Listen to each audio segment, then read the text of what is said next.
To open Air Command menu with S button on Samsung Galaxy S24 Ultra, first you have to enable Open Air Command with pen button option.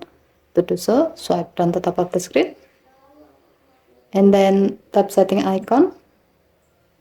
Scroll down the screen to find Advanced Features. Tap Advanced Features. Tap S Pen. Next, tap Air Command. And then tap the gray on off switch next to Open Air Command with pen button until the switch turns blue to turn it on.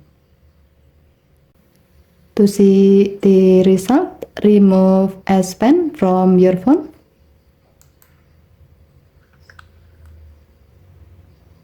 By default, it will open up the Air Command menu. Tap anywhere outside the menu to close the menu.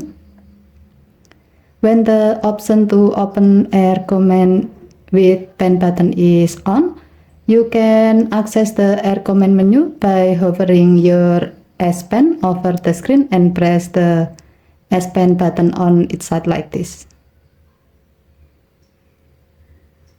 Okay, thank you for watching. Please help to like and subscribe. Have a nice day.